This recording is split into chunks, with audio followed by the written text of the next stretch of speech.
Hello बच्चों, आइए प्रश्न को देखते हैं। एक का परिसर जिसके लिए समीकरण एक्स स्क्वायर प्लस ए एक्स माइनस 4 बराबर 0 का सबसे छोटा मूल -1, 2 के अंतराल में स्थित है। प्रश्न को हल करने से पहले इसकी मुख्य अवधारणा के बारे में चर्चा कर लेनी है।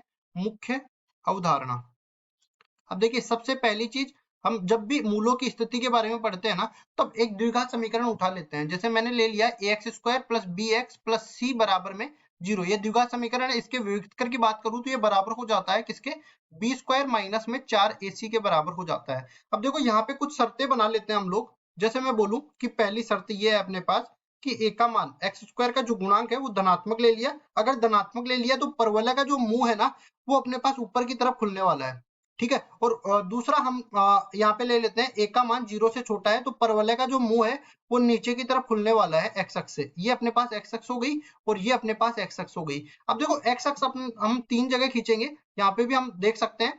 पहली चीज, हमने ए जब 0 से बड़ा लिया है तो इसमें देखो तीन स्थितियां हो सकती है। एक तो डी अपने पास greater than d less than 0 हो जाए, दूसरा अपने पास डी का मान जो है बराबर 0 हो जाए, और तीसरा अपने पास डी का मान जो है बड़ा हो जाएगा 0 से। और इसमें भी ऐसा ही होगा। इसमें एक तो डी का मान 0 से छोटा हो जाए, एक डी का मान अपने पास 0 के बराबर हो जाए, और एक डी का मान अपने पास 0 से बड़ा हो जाए। ये अपने पास 6 स्थितियां इस तरह से बन जाएगी मूलों की स्थिति में।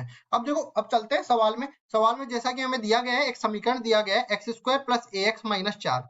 तो देखो एक्स स्क्वायर प्लस ए एक्स माइनस में 4, ये अपने को समीकरण दे रखा है। इसका मतलब ये है कि अपने पास परवलय का मुंह तो ऊपर की तरफ खुलने वाला है। उसके बाद में देखो हमें ये बोला गया है कि इसका सबसे छोटा मूल इसके बीच में। अब देखो मूल अपने पास इसके अंतराल के बीच में आ रहा है। इसका मतलब ये है कि दो मूल इसके विद्यमान होंगे, एक तो छोटा एक बड़ा। और दूसरी चीज, काल्पनिक नहीं होंगे तो डी का मान तो हमेशा ही 0 से बड़ा आने वाला है। डी का मान 0 से बड़ा आ गया, इसका मतलब पहली शर्त तो अपने पास ये हो गई कि डी का मान 0 से बड़ा। तो यहाँ से क्या बन जाएगा, देखो ए स्क्वायर माइनस में 4 गुणा में 4, ये 0 से बड़ा हो जाए। इसका मतलब ये है कि ए स्क्वायर जो है, सॉरी एक गलती कर दी मैंने यहाँ पे, डी जो है बी स्क्वायर माइनस 4ac होता है, तो माइनस माइनस ये इसको प्लस बना देगा, और ए स्क्वायर प्लस 16। क्योंकि हम लोग जानते हैं कोई भी द्विघात राशि जो होती है वो हमेशा 0 या 0 से बड़ी होती है, और धनात्मक राशि इसमें जुड़ गई तो ये हमेशा ही जो है धनात्मक रहेगी, चाहे ए का मान वास्तविक संख्याओं के समुच्चय से कहीं से भी आए।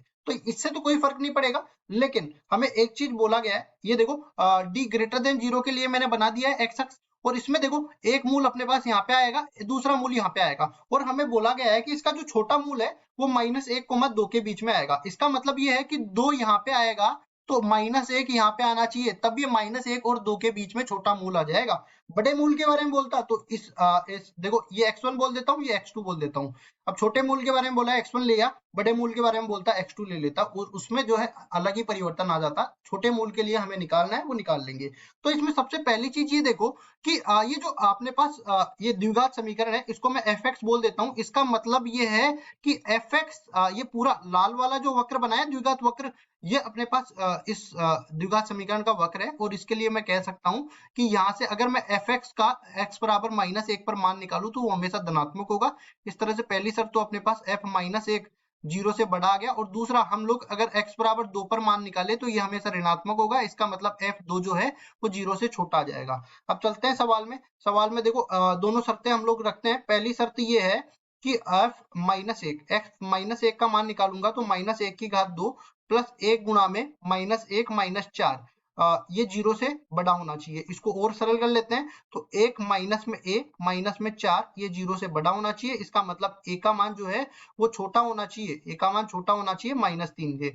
तो पहली शर्त तो ये आ गई। अब इसके बाद देखो दूसरे वाली को भी हल कर लेते हैं। दूसरे वाले में हमने क्या कहा कि f2 का मान 0 से छोटा होना चाहिए, तो f2 निकालेंगे, 2 का वर्ग हो जाएगा प्लस 1 गुणा में 2 हो जाएगा माइनस का 4 हो जाएगा, ये 0 से छोटा होना चाहिए। इसके बाद देखो ये कट जाएगा और केवल 2a शेष रह जाएगा, ये 0 से छोटा है। इसका मतलब a का मान 0 से छोटा है। अब देखो इन दोनों में उभयनिष्ठ स्थिति में अगर मैं लूंगा ना, तो यहाँ पे संख्या रेखा पर भी देख लेते हैं, ये -3 है और ये 0 है।